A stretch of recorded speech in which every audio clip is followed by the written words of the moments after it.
Tem informação aqui nesse vídeo sobre prisão, tá? Prisão, notícia bombástica sobre prisão. Tem novas informações sobre a Lei Magnitsky contra o ministro Alexandre de Moraes. Essa informação acabou de sair direto dos Estados Unidos. Aplicação da Lei Magnitsky novamente contra o ministro Alexandre de Moraes.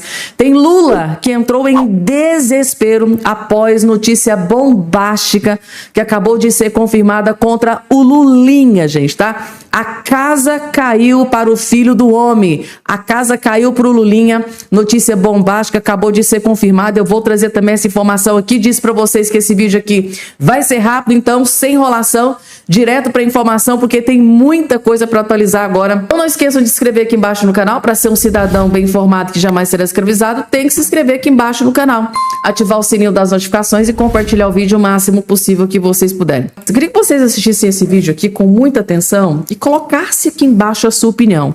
Se você concorda ou não concorda com o Romeu Zema. É sobre o Bolsa Família. Fim do Bolsa Família para quem se recusa, né? Tem muita gente que uma pessoa chega num beneficiário do Bolsa Família, olha, eu tenho um salário para você, um emprego para você, né, de carteira registrada, eu te pago um salário mínimo. E a pessoa recusa, não, eu não quero porque eu estou recebendo o Bolsa Família. Vejam só aqui o que disse o Romeu Zema. Eu queria que vocês colocassem a opinião aqui embaixo, nos comentários, se você concorda ou se vocês discordam do Romeu Zema. Vejam só. Existem vagas hoje no setor privado que não são preenchidas por causa do Bolsa Família. Como ele está desenhado?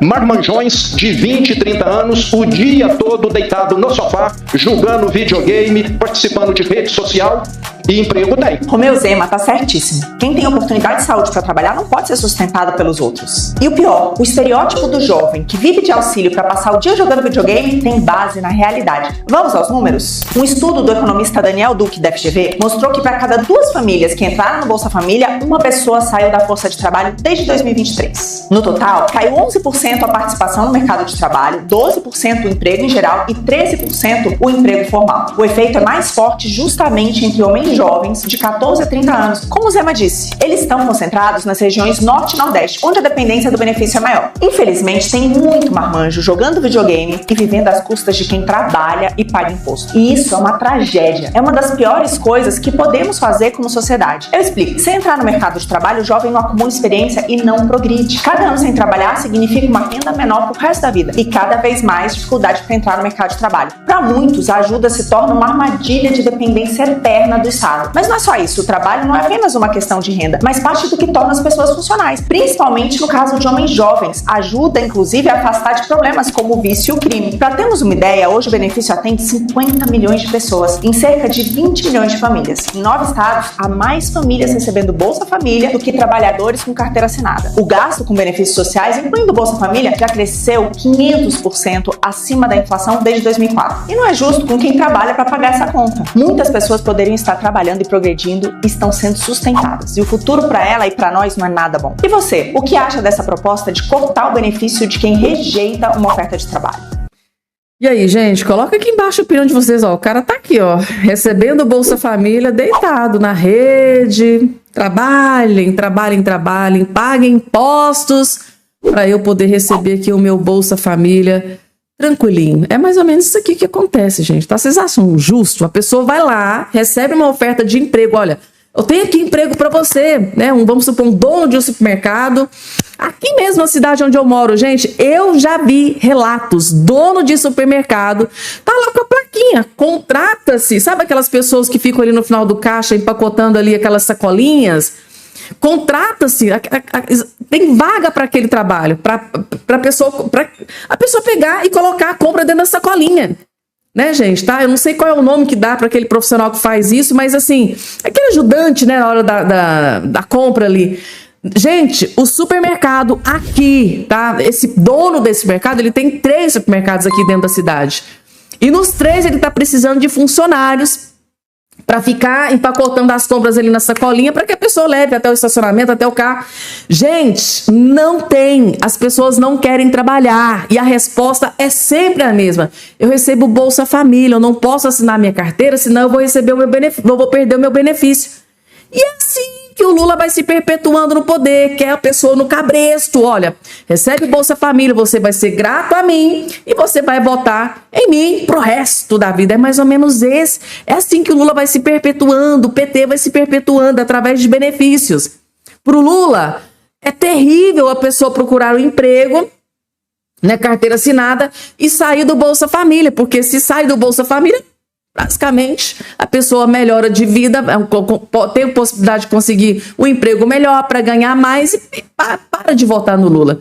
Deu para vocês entenderem? Então, a promessa de campanha do Romeu Zema é essa, é cortar a Bolsa Família se ficar comprovado que aquele cara que recebe o Bolsa Família, tá, não pegou o emprego que foi ofertado a ele pode perder o Bolsa Família, os marmanjões principalmente. Vocês concordam com o Romeu Zema?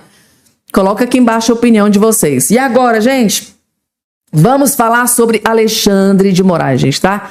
Cresce a ofensiva do governo americano, Donald Trump, Marco Rubio, e a lei Magnitsky pode sim ser novamente aplicada contra o ministro Alexandre de Moraes. É o que descobriu a colunista Andréa Sadi do jornal O Globo, gente, tá? Novas informações sobre o retorno da lei Magnitsky contra Alexandre de Moraes. E tem a ver com aquela detenção do Ramagem nos Estados Unidos. Bolsonaristas buscam, junto a interlocutores de Trump, retomada da lei Magnitsky contra Alexandre de Moraes, gente, tá? Segundo aqui Andréa Sadi, aliados do ex-presidente Bolsonaro intensificaram conversas com interlocutores ligados ao presidente dos Estados Unidos, Donald Trump, para tentar viabilizar a retomada da aplicação da lei Magnitsky contra o ministro Alexandre de Moraes do STF.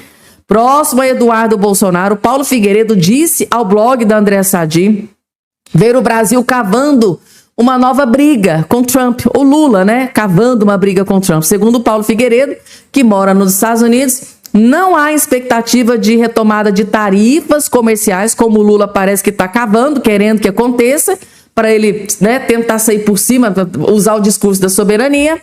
Mas o Donald Trump e o Marco Rubio já está sabendo desse plano do Lula, que parece que não vai cair nessa arapuca, nessa armadilha do Lula. Então, na avaliação do bolsonarista, isso poderia ser explorado pelo governo Lula no contexto eleitoral. Para Figueiredo, o cenário mais provável, tá? Para Figueiredo, o cenário mais provável, caso haja alguma medida, seria a aplicação da lei Magnitsky contra Moraes, o retorno dela. A decisão depende do governo Trump.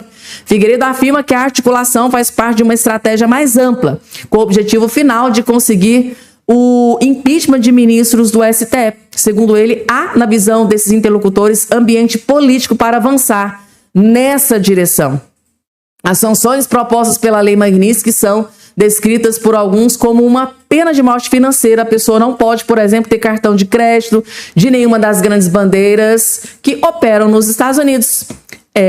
Gente, então, segundo Paulo Figueiredo, é mais fácil o Alexandre de Moraes ser sancionado com a lei Magnitsky do que o Donald Trump aplicar algum tipo de sanção, algum tipo de tarifa no povo brasileiro, porque o Trump sabe que o Lula tá louco para isso acontecer agora nesse ano eleitoral, para o Lula crescer para cima do Trump e fazer campanha para cima da bolha dele, né, que vai achar que ele vai ser um herói. O Lula vai salvar a democracia do Brasil.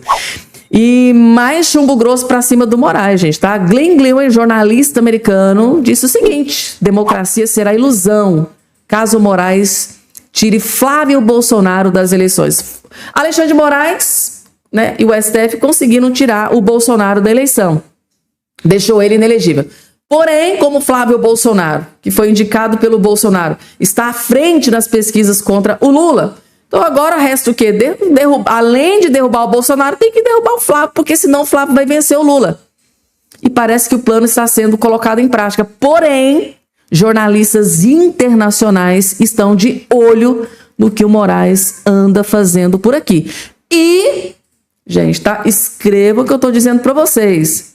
Num passado não tão distante, o próprio Eduardo Bolsonaro disse que, a depender do que acontecer aqui no Brasil, o governo Trump pode não reconhecer a eleição brasileira. Pode não reconhecer se caso o Lula vencer a eleição. Ou seja, a tirada do Flávio Bolsonaro da jogada abre precedentes para que o governo Trump, para que o governo americano não reconheça a vitória do Lula. Isso seria uma tragédia sem precedentes. Está aqui. O jornalista Glenn Greer avaliou que a democracia brasileira não passará de uma ilusão caso o STF condene o senador Flávio Bolsonaro por calúnia contra o presidente Lula e, por isso, o impeça de concorrer ao Planalto em 26. Ele direcionou críticas específicas ao ministro Alexandre de Moraes, classificando-o como uma grave ameaça. Para ele, o Moraes é uma grave ameaça e não o salvador da democracia brasileira. Ele disse o seguinte, abre aspas, todos nós sabemos o que o Moraes e Dias Toffoli fizeram, no Banco Master. A família Moraes recebeu 80 milhões de um banco corrupto controlado por um bilionário em troca de nada que possa ter intensificado de forma incrível. Mas esse grupo no STF passou tanto tempo prendendo e destruindo seus críticos que muitos têm medo de se opor. Mesmo quando Moraes anuncia, embora todos vocês saibam o que fiz, eu ainda assim vou censurar as eleições de 26, como fiz em 2022, e banirei qualquer candidato com chances de vitória para que eu não... chance de vitória de quem eu não goste, opinou o jornalista em suas redes sociais nessa quinta-feira. Então ele está descrevendo a intenção do Moraes. Tipo assim, olha, se eu ver que o candidato é uma ameaça para o Lula, eu vou dar um jeitinho de eliminar. É o modus operandi, né? Se eu não posso vencer, eu vou derrubar. Agora prisão, gente, tá? Prisão, daqui a pouco tem uma informação urgentíssima sobre o Lulinha, gente. O Lula tá desesperado, mas antes tem notícia boa, porque a prisão do amiguinho do Lula e da Janja foi mantida, gente. Ele não conseguiu a sua soltura.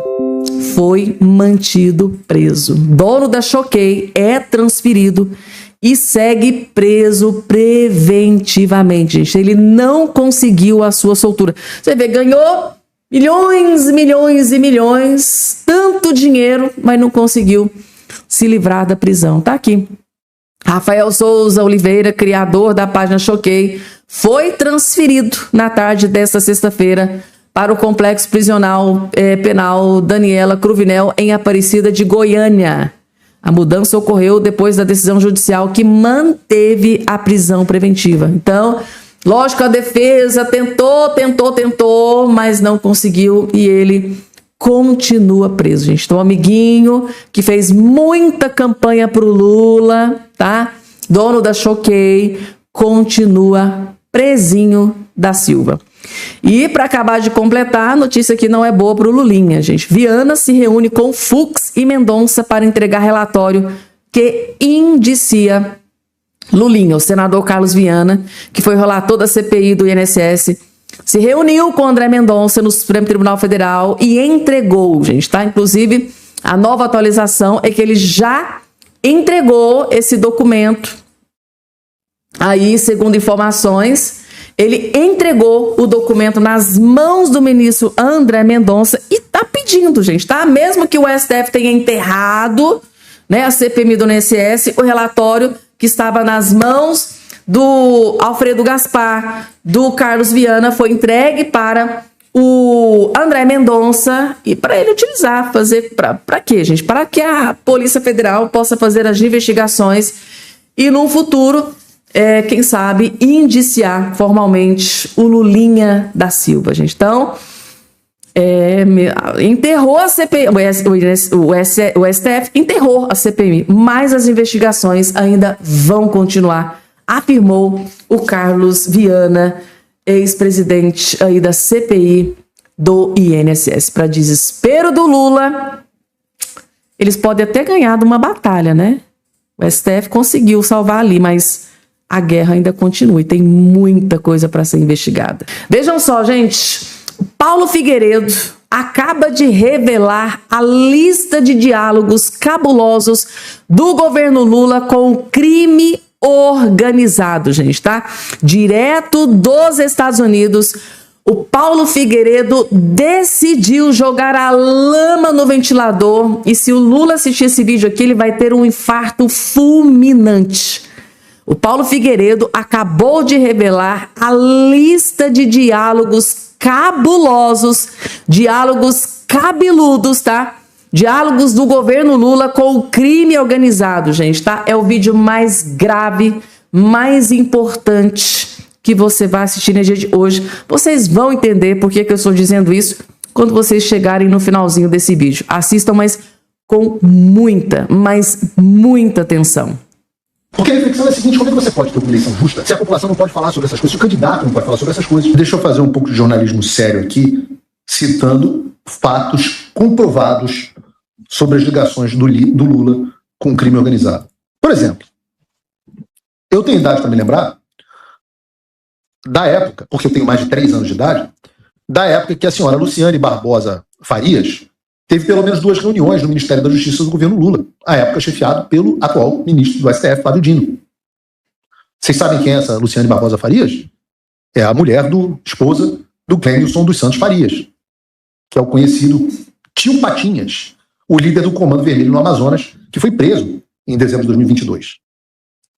Quando ela e o marido foram condenados, ela foi condenada junto com ele, foram condenados na segunda instância por lavagem de dinheiro, associação para o tráfico e organização criminosa, ela foi condenada a apenas de 31 anos de prisão e foi sentenciada a 10, mas está recorrendo em liberdade. E ela teve reunião com os secretários de Política Penal do Lula, Rafael Velasco, de Assuntos Legislativos, Elia Vaz, e com a coordenadora do PRONAS, o Programa Nacional de Segurança Pública, com cidadania, Tamires Sampaio. Então não posso lembrar que os líderes do Comando Vermelho do Amazonas estão sendo recebidos pelo Ministério da Justiça e pelas pessoas-chave da segurança pública no governo Lula. Posso falar sobre isso ou não? Será que eu posso falar, por exemplo, sobre a presidente de uma ONG de São Paulo, ligada ao PCC, ter se reunido com os ministros do governo Lula em pelo menos 3 ocasiões entre 2023 e 2024? Essa mulher, essa Luciana Neves, foi presa em uma investigação da Polícia Civil de São Paulo em 14 de janeiro de 2025, na investigação Screen Fake, sendo suspeita de promover ações judiciais ilegítimas para desestabilizar o sistema de justiça criminal e colocar a opinião pública contra o poder estatal. E de acordo com as suas investigações, a sua ONG atuava a serviço de quem? Do PCC. Essa que estava reunida também com os ministros do governo Lula. Pode falar ou não? Pode falar sobre o veto do Lula, a lei que proibia a saidinha de presos no regime semiaberto? Que teve que ser derrubada pelo Congresso? Ou não pode falar sobre a complacência do governo Lula com o crime? Tem pouca gente que sabe dessa aqui, mas tem o decreto 12.341 de 2024 que amarra a mão das forças de segurança pública no combate ao crime no Brasil. É o decreto do Lula que estipula previsões totalmente vagas que colocam o policial sobre risco de processo administrativo em operações que o criminoso venha a ser neutralizado. Isso é para ferrar com o policial. Como no caso da operação lá no Rio. Eu cito isso porque é o caso da operação lá no Rio, onde os policiais foram absolutamente massacrados pelo governo Lula depois de terem cancelado o CPF de vários vagabundos. Então tem que falar disso. Eu vou falar pra cacete sobre o governo Lula com as suas ligações com o crime internacional, com o governo Lula que recebe gente do Comando Vermelho do PCC nos ministérios, que amarra a mão da polícia enquanto alivia para o crime organizado. Vou falar disso pra cacete. Vou falar sobre o governo Lula ter cortado 708 milhões de reais da verba para o combate à criminalidade do Orçamento Federal 2024. 31, redução de 1/3, justamente na parte que combate o crime organizado. Vou falar. O governo Lula não escapa de nenhum lado. Em todas as áreas que você procura, você acha uma ligação com o crime organizado. Eu não sei se vocês lembram, mas em 2024 o governo Lula realizou uma série de campanhas contra a disseminação de notícias falsas em parceria com a Choquei. Vocês lembram disso? O governo Lula fez uma parceria com a Choquei para proibir a disseminação de notícias falsas. A Choquei tinha sido incluída pelo governo Lula num mapeamento de influenciadores. Entre 2023 e 2024, foram pelo menos 17 interações entre o perfil oficial do Ministério da Saúde e a Choquei. Os valores ainda são incertos, mas a Choquei jura que trabalhou de graça no governo Lula e eu não sou idiota para acreditar nisso. Seja como for, o dono do perfil de fofoca, que é tão amigo do Lula que aceitou trabalhar de graça, segundo ele, foi preso pela Polícia Federal em uma investigação que o identificou como um dos integrantes de um esquema de lavagem de dinheiro que movimentou mais de 1,6 bilhão de reais do crime. Por isso que não estava trabalhando de graça. Né? É mais uma coincidência? O Lula vai dizer que não conhece. Tem uma fotinho aqui. O Lula conhece ele? Não. De repente você acha que é uma coincidência? Muito doido, né? Essas ligações não tem nada a ver. Alexandre, só para saber, isso pode ou isso não pode? Eu pergunto, porque, seja sincero, você no chat me responde aqui. Você sabia dessas coisas? Você sabia disso? Eu não sabia, eu descobri hoje. Porque a reflexão é a seguinte: como é que você pode ter uma eleição justa se a população não pode falar sobre essas coisas, se o candidato não pode falar sobre essas coisas? A mídia esconde, né? E aí nem a mídia independente, nem o candidato de direita podem falar sobre essas notícias verdadeiras, porque, segundo o Alexandre, isso pode levar a conclusões equivocadas, fatos verdadeiros que podem levar o eleitor a conclusões equivocadas. Isso está escrito nas lições deles. Eu vou falar, porque esse mesmo Lula aí, que em todos os casos que eu citei beneficiou o crime organizado, tirou a verba do combate ao crime organizado, resolveu dar uma entrevista ontem dizendo que a guerra contra o PCC e o Comando Vermelho é do Brasil e não dos Estados Unidos. Qual é a guerra exatamente do Brasil contra o PCC e o Comando Vermelho? É essa guerra de receber integrantes dele no seu ministério, Lula? Ou é o fato de você vir aos Estados Unidos ou mandar o seu ministro das Relações Exteriores aos Estados Unidos para fazer lobby em favor do PCC e do Comando Vermelho para que eles não sejam designados como organizações terroristas? Né, em vez de ficar do lado dos brasileiros, fica do lado das organizações criminosas. E o Lula diz, não, vamos resolver com as instituições, né? As instituições brasileiras vão combater o crime. Está dominado, está tudo dominado. Que instituições são essas? As que tentam derrubar a CPI do crime organizado? As que derrubaram o relatório da CPI do crime organizado? Ou as que o relatório da CPI do crime organizado dizem que estão envolvidas com o crime organizado? Quais instituições? Por isso que o Alexandre quer me prender. Porque os caras não conseguem me calar, não conseguem me refutar, querem me prender. Eu sento o dia que for para debater com qualquer vagabundo desse, em qualquer lugar que esteja defendendo essa pauta. E não é porque eu sou, como dizia o Emílio, fodão do debate, não. É porque os fatos são esses, são os fatos. Alguma das coisas que eu falei aqui no programa é mentira. Existe uma diferença entre acompanhar e assumir responsabilidade. Você tem os meus apoiadores, você tem também os meus patronos Gold, que incluem todo o conteúdo. Hoje que o relatório. Aí, gente, tá? Mais uma vez, Paulo Figueiredo peitando e confrontando Lula da Silva. Existe uma grande diferença, gente, tá? De um jornalista falar o que pensa, criticar Lula, criticar a Suprema Corte aqui dentro do Brasil. E tem uma grande diferença quando um jornalista critica Lula ou critica decisões de ministros do STF lá nos Estados Unidos. E o Paulo Figueiredo, ele tem a proteção do governo americano. Ele tem a proteção da lei americana. Se o Paulo Figueiredo dissesse tudo isso aqui dentro do Brasil, vocês podem ter certeza, 6 horas da manhã, a Polícia Federal estava na porta do Paulo Figueiredo. Ele sabe disso. Eu, que em vários momentos ele disse, por que eu não posso dizer isso? Por que eu não posso criticar, né, o ministro X ou Y? Por que eu não posso dizer que que o governo Lula tem ligação com crime organizado? Por que eu não posso criticar um ministro que deu uma decisão contrária ao que está na Constituição? Por quê? Existe uma grande diferença, porque se ele estiver aqui no Brasil, ele vai preso imediatamente. Se o Paulo Figueiredo estivesse aqui dentro do Brasil, dizendo tudo isso, revelando tudo isso contra o Lula, contra o Moraes, contra autoridades, ele estaria preso. As próximas horas ele estaria preso. Mas como ele está, né, num país onde a lei é levada a sério, onde a democracia, a liberdade de expressão é levada a sério, a coisa é completamente diferente. Deu para vocês entenderem que quando você vive num país reinado pela democracia, pela liberdade de expressão, onde a justiça realmente funciona, vai de acordo com o que está na lei? Gente, tá? Às vezes eu tenho inveja do judiciário dos Estados Unidos, porque lá realmente a justiça é levada a sério. Deu para vocês entenderem? Aqui, o Paulo Figueiredo elencou vários momentos de envolvimento do governo Lula com o crime organizado, segundo Paulo Figueiredo, né? Fez várias críticas contra Alexandre de Moraes, ministro da Suprema Corte, com relação à credibilidade do STF. Falou sobre a questão do ramagem.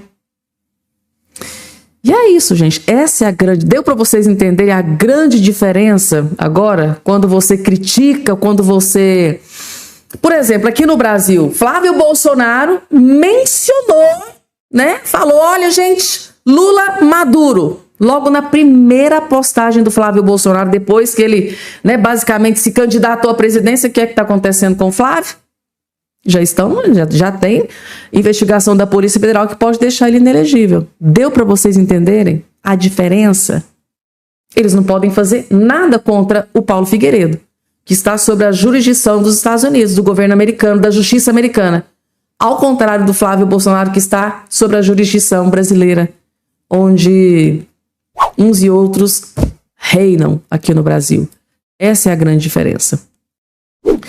Vamos lá, gente. Eu vou trazer aqui agora, gente, a primeira parte. No primeiro vídeo de hoje, eu trouxe, na verdade, a segunda parte no momento em que esse acusado aqui do 8 de janeiro estava sendo preso. Inclusive, gente, eu chorei. Gente, quando eu assisti esse vídeo aqui, eu chorei demais, gente, porque é muita crueldade, muita perversidade. Hoje de manhã eu trouxe o primeiro vídeo. Foi o momento em que a polícia levou ele para a prisão. Mas esse vídeo aqui, gente, ele gravou dentro do quarto dele, no momento em que a Polícia Federal estava, na Polícia Militar, estava lá fora esperando para efetuar a sua prisão. Ele não aguentou, ele entrou para dentro do quarto antes de ser preso e desabafou, gente. Aqui nesse vídeo ele desabafou. Gente, o que esse homem está sofrendo, tá? Por tudo que aconteceu no 8 de janeiro. Ele já foi preso por 2 anos, tá? Depois ele teve liberdade provisória, mas foi preso novamente. Isso aqui, gente, tá? Foram 2 ou 3 minutos antes da prisão dele. Ele estava aqui dentro do quarto dele, gravou esse vídeo chorando, desesperado, pedindo socorro. E a polícia estava lá na porta dele, gente, tá? Com a viatura para levar ele para a prisão. Esse vídeo aqui, gente, tá? Acabou com o meu dia hoje. Vocês vão entender por quê. Meu Deus do céu. Meu Deus? Meu Deus? O que eu fiz pra ele levar pra presídio agora, meu Deus? Venceram, conseguiram o que vocês queriam. Para de colocar gente inocente no presídio. Perdi minha filha, não vi ela nascer. Larguei mulher grávida em casa. Perdi tudo. Tudo. Vocês me tiraram tudo. Tudo.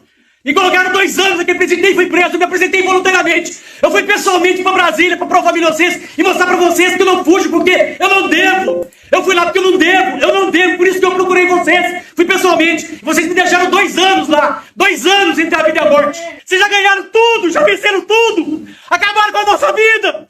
Acabou com a nossa vida! Eu tô aqui cumprindo aqui decentemente! Eu fiz tudo! Tudo que tava no meu alcance pra provar minha inocência pra vocês!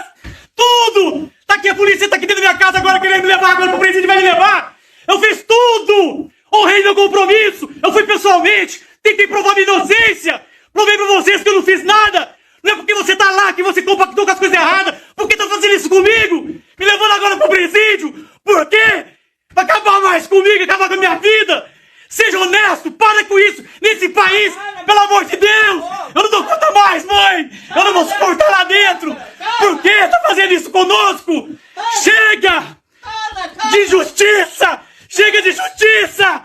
Chega de justiça! Não tem força, eu sei, mãe! Mãe, eu não dou conta, mãe, de suportar aquele lugar, mãe! Eu não dou conta, mãe! Eu não dou conta, consegui! Eu consegui falar, meu irmão. Vocês não têm culpa não, meus irmãos. Vocês não têm culpa não, mas pelo amor de Deus. Estão prendendo gente inocente. Estão colocando gente inocente na prisão. Estão acabando com a nossa vida, pelo amor de Deus. Pelo amor de Deus. Faça alguma coisa. Ministro, estou indo agora não vai por justiça. E você sabe que eu não devo. Nós não devemos, seja justo. Por Deus, meu Deus. Calma. Calma.